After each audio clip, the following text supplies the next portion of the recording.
नमस्कार। नक्षत्र तक में आपका स्वागत है। मैं आपका ज्योतिष मित्र आदित्य द्विवेदी। जन्म कुंडली से संबंधित परामर्श के लिए, कुंडली मिलान के लिए, किसी भी प्रकार के मुहूर्त आदि की जानकारी के लिए या जीवन में चल रही समस्याओं के समाधान के लिए, खराब ग्रह दशाओं के उपाय के लिए, रत्न और रुद्राक्ष आदि की जानकारी के लिए आप हमसे संपर्क कर सकते हैं।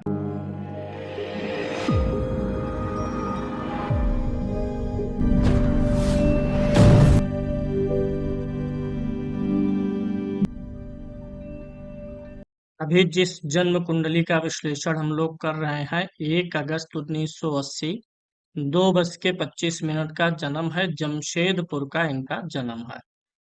सबसे पहले ग्रह स्पष्ट देखते हैं। इस कुंडली में मिथुन लगन की ये कुंडली बनती है।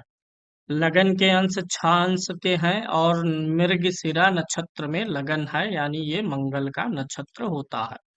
सूर्य इस कुंडली में कर्क राशि में है, 15 अंशों का है और यह पुष्य नक्षत्र में है, जो कि शनि का नक्षत्र होता है। जब भी सूर्य शनि के नक्षत्र में होता है तो व्यक्ति के जीवन में थोड़ा सा मेहनत बढ़ता है, परिश्रम बढ़ाना पड़ता है, हार्डशिप्स बनी रहती हैं।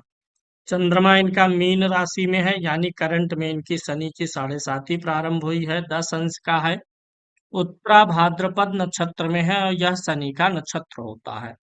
किसी भी कुंडली में सूर्य राजा है और चंद्रमा रानी है।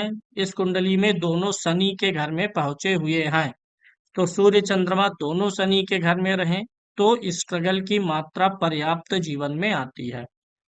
मंगल कन्या राशि में है, 18 अंश का है, हस्त नक्षत्र में है, जो कि चंद्रमा का नक्षत्र है। मंगल का नक्षत्र अच्छा है। बुध अपनी ही राशि मिथुन में है, 25 अंश का है, पुनर्वसु नक्षत्र में है, जो कि गुरु का नक्षत्र है। बुध गुरु के नक्षत्र में अच्छा होता है। गुरु इन कुंडली में सिंह राशि में 18 अंश का है, पूर्वा फाल्गुनी नक्षत्र है, जो कि शुक्र का नक्षत्र है। शुक्र मित्र की राशि में मिथुन राशि में है, 2 अंश का है, मृगशिरा नक्षत्र में है, जो कि मंगल का नक्षत्र होता है। शनि महाराज कन्या राशि में है, उच्चाभिलाषी है, 0 अंश के हैं, उत्तरा फाल्गुनी नक्षत्र है, जो कि सूर्य का नक्षत्र है। अब यहाँ पे देखिए, सूर्य शनि के नक्षत्र में है, सूर्य शनि के नक्षत्र में और शनि सूर्य के नक्षत्र में, तो दोनों का नक्षत्र परिवर्तन होने से जो सूर्य के ऊपर शनि का ज्यादा बुरा प्रभाव था वह कम हो गया। राहु कर्क राशि में है, 26 अंश का है, आश्लेषा नक्षत्र में है, जो कि बुध का नक्षत्र होता है। केतु इस कुंडली में मकर राशि में है, 26 अंश का है, धनिष्ठा नक्षत्र, जो कि मंगल का नक्षत्र है। इन सारी स्थितियों का आकलन हम लग्न कुंडली से कर लेते हैं। इनकी लग्न कुंडली सम्मुख है। लग्न, चंद्र और चलित कुंडलियों को एक साथ रख करके हम एनालिसिस करेंगे। लगन में ही बुध महाराज बैठे हुए हैं, लगन का स्वामी बुध लगन में है, बहुत अच्छी स्थिति है और साथ में ही पंचमेश शुक्र भी साथ में बैठा हुआ है। तो इस लगन में बुध और शनि, बुध और शुक्र की युति अच्छी मानी जाएगी। लग्नेश और पंचमेश की युति से यहाँ पे केंद्र त्रिकोण का राजयोग बनेगा और बुध और शुक्र की युति से लक्ष्मी नारायण राजयोग भी बनता है। यह राजयोग इनको जीवन में धन, सुख और शांति प्रदान करेगा। लाइफ में लग्जरी का सुख ये प्रदान करने का पूरा प्रयास करेगा। यहाँ पे शुक्र 12वें भाव का भी स्वामी होकर के लगन में है, जो कि इनको बाहर स्थानों पर, दूर स्थानों पर भी ले जा सकता है, विदेश आदि भी ले जाएगा। ये कुल मिलाकर के अच्छा योग है। लेकिन इस योग में क्या है कि बुध चलित कुंडली में अगले भाव में जा रहा, लेकिन शुक्र चलित कुंडली में लगन में ही रहेगा। कोई भी योग लग्न और चलित में दोनों में बनता है, ग्रह मूव ना करे तो उसका ज्यादा सटीक प्रभाव मिलता है। तो यहाँ पे लक्ष्मी नारायण योग है, लेकिन इसकी 100% रिजल्ट की एक्सपेक्टेशन नहीं करनी चाहिए। द्वितीय भाव में सूर्य के साथ राहु है, ग्रहण है। समय समय पे धन से संबंधित ग्रहण इनके जीवन में आएगा। द्वितीय भाव धन का है, परिवार का है। राहु द्वितीय में हो तो व्यक्ति परिवार से दूर भी रहता है।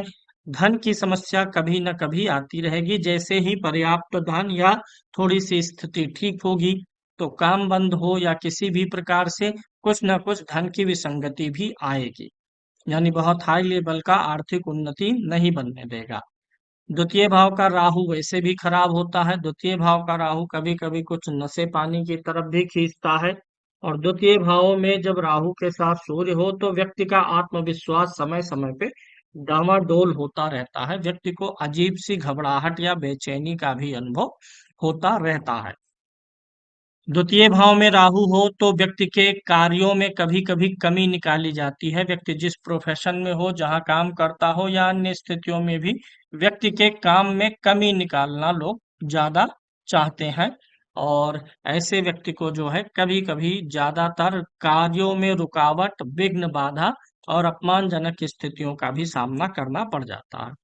तीसरे भाव में गुरु महाराज बैठे हैं जो कि सप्तम और दसम के स्वामी हैं। तीसरे भाव में बृहस्पति की स्थिति अच्छी मानी जाती है। यहाँ से बृहस्पति सप्तम भाव को देखेंगे, मैरिड लाइफ बचाते हैं। नवम भाव को देखते हैं, धार्मिक यात्राओं का सौभाग्य देंगे। और लाभ भाव को देख के मनोकामनाओं की पूर्ति कराएंगे।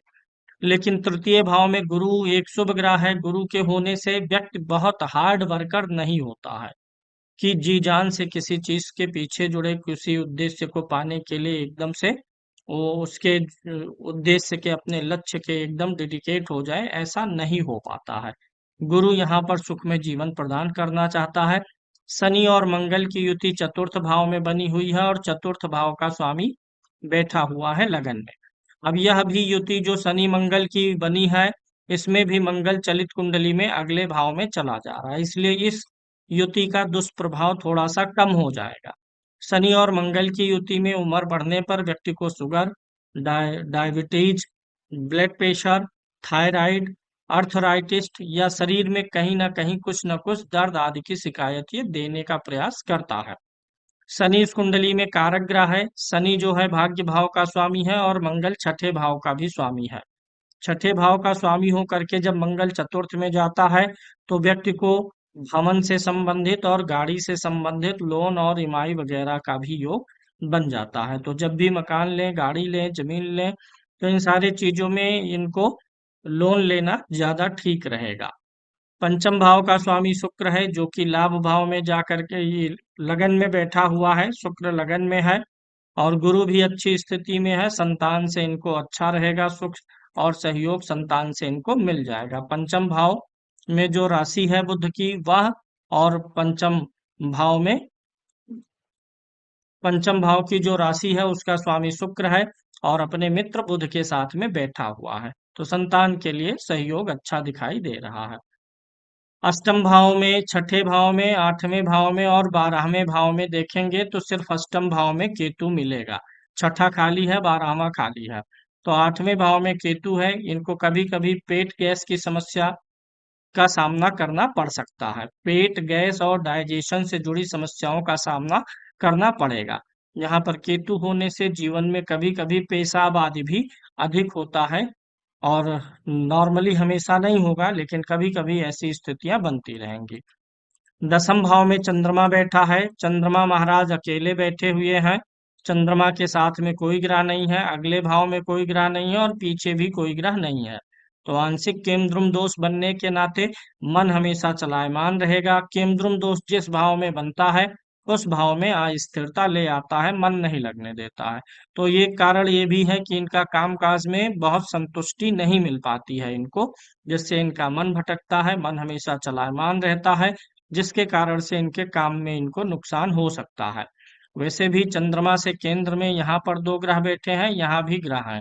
तो चंद्रमा से केंद्र में ग्रह होने से पूर्ण केंद्रुम दोष नहीं लागू होता, अर्थात दरिद्रता आदि का योग या आर्थिक विसंगति का योग नहीं है, लेकिन मानसिक विसंगतियां अवश्य रहेंगी। कार्य क्षेत्र में रुकावट और परेशानी रहेगी। अभी वर्तमान में इनकी शुक्र की महादशा चल रही है और शुक्र में राहु का अंतर मार्च 2021 से प्रारंभ होकर के मार्च 2024 तक है। राहु चूंकि सूर्य के साथ ग्रहण दोष में है यहाँ पे, और जिसकी महादशा है शुक्र की, वह राहु से 12 में है। तो जब तक राहु की अंतर्दशा है तब तक इनका रखा हुआ पैसा ही खर्चा होगा। उधार आदि लेने की नौबत भी आ सकती है, या फिर ऐसा समझ लीजिए इस बीच में मानसिक असंतुष्टि, नौकरी आदि में समस्याएं भी आएंगी, क्योंकि यहाँ से राहु दसम भाव को भी देख रहा है।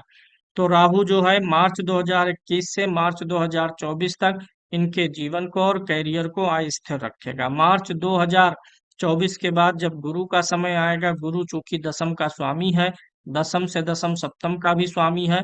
तो मार्च 2024 से स्थितियां काफी ठीक हो जाएंगी। अभी अगर गोचर भी हम देख लेते हैं तो इनकी जो मीन राशि है, राशि से इनकी शनि 12 में चल रहा है और राहु गुरु दूसरे भाव में चल रहे हैं, यानी दसम भाव जो है इसी के आगे पीछे गोचर चल रहा है। थोड़ा सा रिलीफ जब राहु राशि बदल लेगा अक्टूबर बाद, तो भी इनको मिल जाएगी। तब काफी उम्मीद है, नौकरी के लिए ये प्रयास कर रहे हैं, तब नौकरी सफल होता हुआ नजर आ रहा है। राहु का प्रभाव सूर्य पर तो है ही, सूर्य के साथ है, साथ ही राहु की दृष्टि भी चंद्रमा पर है। इसलिए कभी कभी नींद की भी शिकायत रहेगी और आगे चल के इनको घबराहट, बीपी वगैरह के लिए ध्यान देना पड़ेगा। सूर्य के साथ राहु होना या इंडिकेशन दे रहा है कि कहीं ना कहीं इनके पितृ पक्ष से, पिता पक्ष से किसी की अब मृत्यु हुई है, जिसका पितृदोष इनको लगा हुआ है। तो पितृदोष के लिए इनको उपाय भी करना चाहिए। इनके ज्यादातर अस्थिरता का कारण धन और कैरियर दोनों को प्रभावित कर रहा है, ये राहु के साथ सूर्य का होना ही है। इस कुंडली में जो एक धन योग बना है बुध शुक्र का, इसको और मजबूत किया जा सकता है। इसको मजबूत करने के लिए बुध का स्टोन पन्ना और शुक्र का स्टोन ओपल इनको हमेशा पहने रहना चाहिए। इससे क्या है कि ये राजयोग प्रबल होगा, तो जो थोड़े थोड़े से दुर्योग बने हैं, शनि मंगल की युति, सूर्य राहु की युति, केंद्रुम, इन सब का प्रभाव थोड़ा थोड़ा सा कम होता चला जाएगा। इनका पहला प्रश्न है इनके नौकरी या बिजनेस को लेकर के। नौकरी करें या बिजनेस करें, जब कुंडली में चर राशि में ग्रहों की प्रधानता होती है तो बिजनेस अच्छा होता है। इस कुंडली में चर राशि में सिर्फ सूर्य और राहु बैठे हैं जो कि दोष बनाए हुए हैं, तो इनके लिए नौकरी ही ज्यादा ठीक रहेगी। अगर बिजनेस करना भी चाहें तो ये computer, IT, internet, education, management, finance, accounting से जुड़ा हुआ करें तो वही इनके लिए अच्छा रहेगा। जॉब भी इन्हीं सेक्टर में इनके लिए अच्छा रहेगा। जॉब और बिजनेस में हम तुलना करें तो इनके लिए जॉब ही ज्यादा ठीक है, क्योंकि बिजनेस में ये सूर्य राहु का ग्रहण दोष, राहु का चंद्रमा के ऊपर प्रभाव, चंद्रमा का अकेला होना, बिजनेस में मन नहीं लगेगा और फिर ये नुकसान सह जाएंगे। तो इसलिए नौकरी करना ही इनके लिए ज्यादा बेहतर है। सेहत की जहां तक बात है तो सेहत में कोई बहुत मेजर इश्यूज नहीं है, थोड़ा सा मानसिक तनाव और जो शनि मंगल के कारण से ये एक योग है, तो कुछ न कुछ इसके कारण से शारीरिक समस्याएं आएंगी, कोई मेजर लाइफ थ्रेटिंग समस्याएं नहीं आएंगी। बुढ़ापे का जहां तक सवाल है तो लगन अच्छा है, लगन में बुध और शुक्र बैठे हैं तो बुढ़ापा अच्छा जाएगा। वैवाहिक जीवन का मैंने बता ही दिया, वैवाहिक जीवन अच्छा है, क्योंकि दो शुभ ग्रह की दृष्टि है सप्तम भाव पे और तीसरा गुरु भी देख रहा है। तीन तीन शुभ ग्रहों की दृष्टि सप्तम भाव पे पत्नी का जीवन, आयु और स्वास्थ्य काफी अच्छा रखेगा। पत्नी के माध्यम से इनको काफी अच्छा सहयोग और सपोर्ट मिलता रहेगा, चाहे वो फाइनेंशियली हो, चाहे फिजिकली या इमोशनली हो। मैरिड लाइफ और पत्नी, ये सब कुछ ठीक दिख रहा है। विवाह जो है इनका अच्छा चलता रहेगा। दूसरा, इनका अगर रिलेशनशिप हम देखते हैं तो सूर्य के साथ में राहु का होना थोड़ा सा अपने पारिवारिक लोगों से दूर रखता है। शेष अन्य मामलों में रिलेशनशिप लगभग सबसे ठीक रहेगी। चतुर्थ भाव में शनि मंगल है, जो माता के स्वास्थ्य के लिए थोड़ा सा विपरीत होता है। इसके अलावा अगर इनके संतान से रिलेशनशिप की बात करें तो ठीक है। बहुत ज्यादा अमीर होने का योग इस कुंडली में नहीं है। नॉर्मली जो है धन का योग है, जिससे जीवन वगैरह चलता रहे शांतिपूर्ण तरीके से। बहुत ज्यादा बिगर पर्सन या रिच पर्सन हो जाए, ऐसे योग नहीं बने हैं, क्योंकि ये एक राजयोग बना है तो उसके बदले में तीन तीन दुर्योग भी बन गए हैं। बहुत हाइट नहीं है। लाइफ में लग्जरी मिलती रहेगी, क्योंकि बुध और शुक्र की जो युति है, ये इनको घर, गाड़ी और जो मौसम के अकॉर्डिंग सुख सुविधाएं होती हैं वो सब इनको मिलती रहेगी। इनके अच्छे और बुरे समय का एनालिसिस अभी हम दशाओं पर जब चलेंगे तो कर लेंगे कि कौन सा समय ज्यादा अच्छा रहेगा। माता से बात करें, पिता से बात करें, बहन से, भाई आदि से, तो सब जगह से रिश्ते थोड़ा सा नॉर्मल ही आ रहे हैं, कहीं कोई विसंगति बहुत प्रतीत नहीं हो रही है।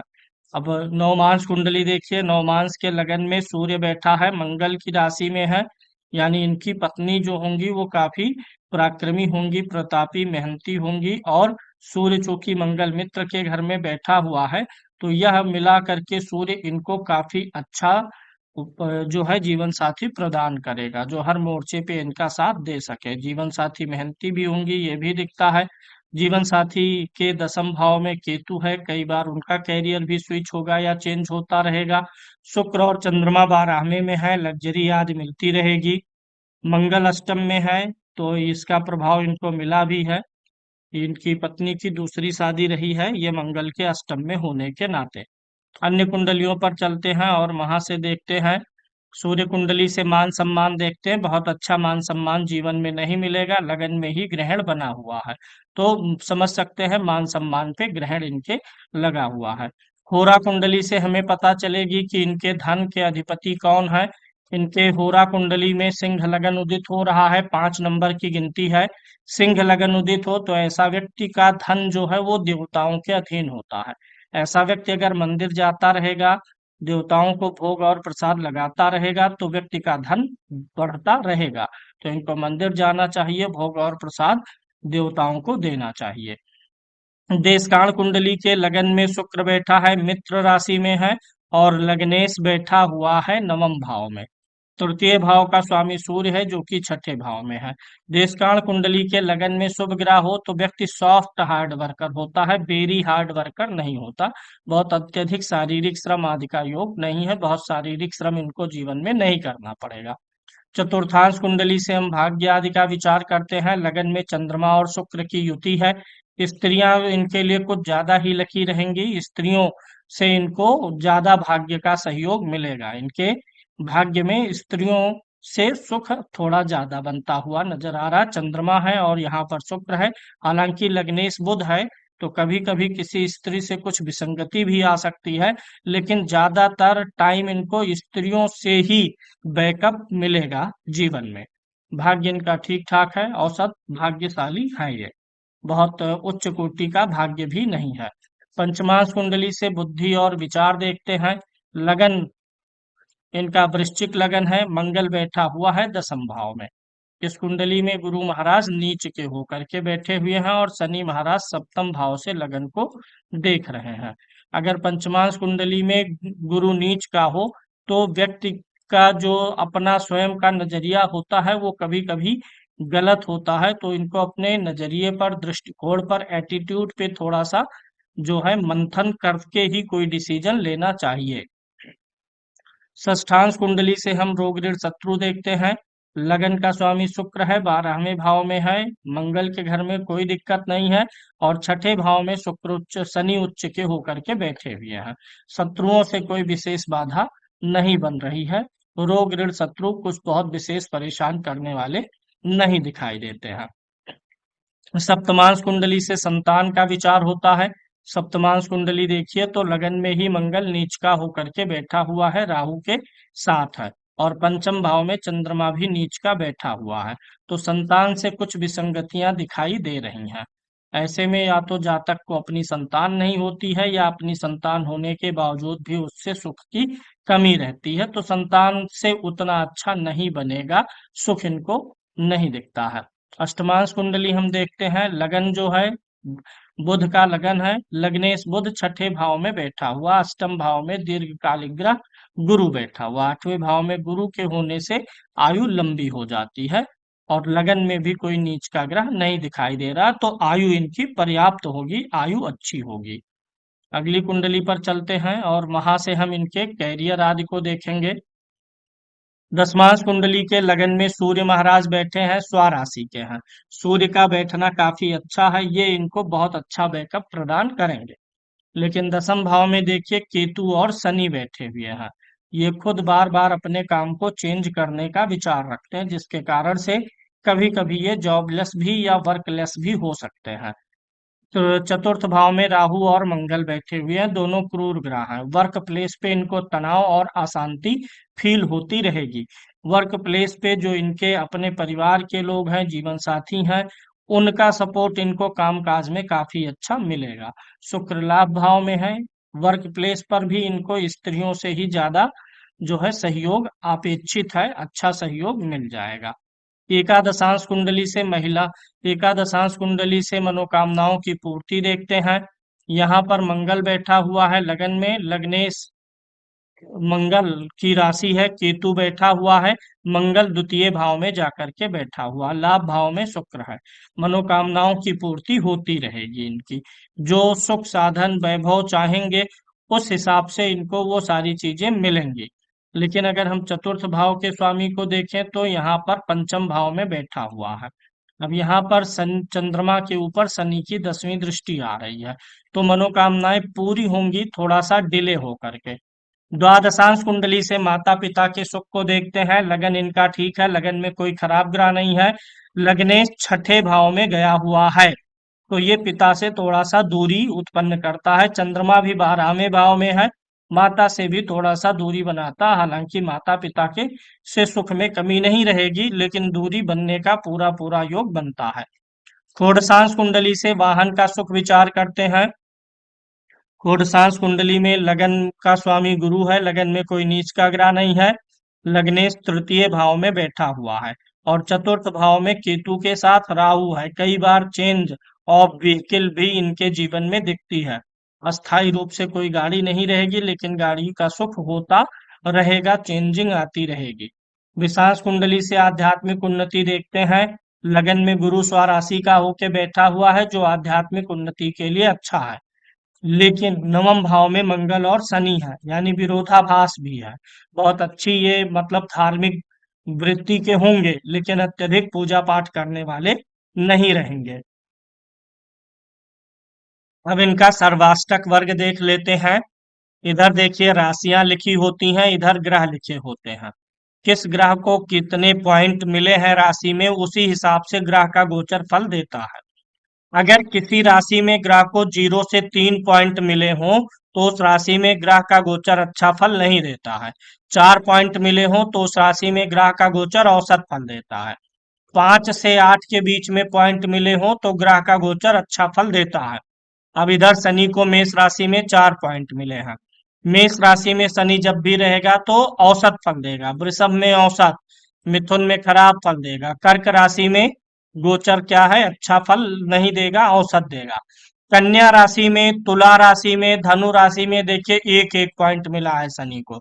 जब जब शनि महाराज इन राशियों में कन्या, तुला और धनु में गोचर करेंगे तो इनको बुरा प्रभाव देंगे। वहीं वृश्चिक राशि में अच्छा देंगे और मकर में अच्छा देंगे, मीन में भी बुरा देंगे। इस प्रकार से प्रत्येक ग्रह का गोचर जाना जा सकता है। जैसे यहाँ पे देखिए 7 पॉइंट मिला है, किस ग्रह को मिला है, सूर्य को मिला है, किस राशि में मिला है, वृषभ में। तो सूर्य जब भी वृषभ राशि में गोचर करेगा तो इनके लिए अच्छा फल देगा। वहीं जहां कम पॉइंट मिला है, जैसे यहाँ पे 2 पॉइंट मिला है, किस राशि में मिला है, कन्या राशि में, किस ग्रह को, शुक्र को। जब भी शुक्र कन्या राशि में गोचर करेगा तो इनको अशुभ फल देगा, अच्छा फल नहीं दे पाएगा। दिन इनके लिए कौन कौन सा अच्छा रहेगा, ये हम चंद्रमा के गोचर से देखते हैं। जब चंद्रमा 2.25 दिन के लिए कन्या राशि पर गोचर करेगा तो वह दिन इनके लिए अच्छा रहेगा। चंद्रमा वृश्चिक राशि पर जब गोचर करे तो इनके लिए अच्छा रहेगा। चंद्रमा मकर राशि पर गोचर करे, कुंभ राशि पर गोचर करे, मीन राशि पर गोचर करे, तो वे दिन इनके लिए अच्छे रहने वाले हैं। सर्वाष्टक वर्ग से देखिए, सर्वाष्टक वर्ग में जो एवरेज पॉइंट होता है वो 28 होता है। लगन में 31 पॉइंट है, आयु और स्वास्थ्य अच्छा रहेगा। पत्नी भाव में 22 है, पति में 31 है, तो थोड़ा सा ये अपने पत्नी पर हावी होने का भी प्रयास करेंगे। धन भाव में 28 है, लेकिन व्यय भाव में कितना है, 30 है, और लाभ भाव में कितना है, 38 है। पैसा अच्छा आ जाएगा, व्यय भी अच्छा खासा हो जाएगा और बचत नहीं होगी। धन वाले भाव में 28 है, व्यय वाले में 30 है, यह एक विसंगति होती है। कभी कभी बहुत अच्छा लाभ कमा लेंगे, फिर जो बचा के रखेंगे वह खर्चा भी हो जाएगा, बहुत अच्छा बैंक बैलेंस बनने से ये रोकता है।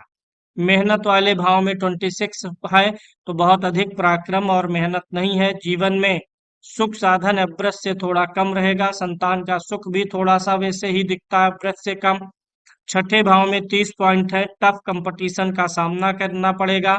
22 पॉइंट्स है, तो विवाह की विसंगतियां कुछ रही होंगी, जैसे दो विवाह होना या विवाह में कुछ दिक्कत आना, ये सब दिख जाता है। अष्टम भाव में 28 पॉइंट है, आयु बढ़ाता है, भाग्य औसत से कम साथ देगा, जितना भाग्य साथ देगा उससे अधिक इनको मेहनत करना पड़ेगा। तो ये इनके अष्टक वर्ग की कुंडली है। इसमें एक चीज यह है, जब भी मिथुन राशि में कोई ग्रह गोचर करता हुआ आएगा तो इनको अच्छा फल देगा। जब भी कोई ग्रह मीन राशि में गोचर करेगा अच्छा फल देगा। मेष राशि में कोई ग्रह गोचर करेगा ज्यादातर तो इनको अच्छा फल ही देगा। वहीं जब ग्रह वृश्चिक राशि में गोचर करेगा तो इनकी कुंडली से छठे भाव में होगा। वृषभ में गोचर करेगा तो छठे भाव में होगा। यानी वृश्चिक राशि पर ग्रहों का गोचर इनको थोड़ी सी शारीरिक तकलीफ और परेशानियां, कंपटीशन पैदा करेगा। और वृषभ राशि पर ग्रहों का गोचर इनका खर्चा बढ़ाएगा। अब आ जाते हैं दशाओं पे। अभी वर्तमान में शुक्र की महादशा चल रही है। शुक्र इस कुंडली में लगन में बुध के साथ बैठे हुए हैं। लेकिन शुक्र महाराज का जो नक्षत्र है वह मंगल का नक्षत्र है, और मंगल कुंडली में के छठे भाव का स्वामी होके चतुर्थ भाव में है। तो इस समय इनकी थोड़ी सी पारिवारिक परिस्थितियां टफ हुई होंगी। अभी शुक्र में राहु जब तक चलेगा मार्च 2021 से मार्च 2024 तक, तब तक इनको कुछ ज्यादा ही परेशानियों का सामना करना पड़ेगा। लेकिन जैसे ही ये राहु खत्म होगा, इनका कामकाज फिर से बहुत अच्छा बनता हुआ चला जाएगा, अच्छा लाभ पा जाएंगे, और नौकरी वगैरह भी सेट हो जाएगी, अच्छी आमदनी का योग बनेगा। यानी शुक्र में गुरु का अंतर अच्छा जाएगा, शनि भी ठीक जाएगा, और शुक्र में बुध, ये दशा इनकी सबसे अच्छी जाती हुई नजर आ रही है। क्योंकि बुध इस कुंडली में गुरु की राशि में बैठा है, गुरु कर्म भाव का स्वामी है। तो 2030 से 32 का समय इनके कैरियर के लिए बड़ा अच्छा रहेगा। फिर केतु का अंतर भी ठीक ठाक जाएगा। इधर जो सूर्य की महादशा शुरू होगी ये इनके लिए अच्छी नहीं जा रही है। क्योंकि सूर्य इस कुंडली में क्या है, राहु के साथ द्वितीय भाव में बैठा है, और सूर्य शनि के नक्षत्र में भी है। तो जो थोड़ी सी शारीरिक परेशानियों का योग है, थायराइड होना, अर्थराइटिस होना, दर्द, पेन, डायबिटीज होना, ये सारी चीजें इसी दशा में परेशान करेंगी इनको। यह दशा इनकी खराब जाएगी। इस दशा में इनको सेहत से संबंधित परेशानियां आएंगी। और उसके बाद जो चंद्रमा की महादशा आएगी 2040 से 2050 तक चलेगी।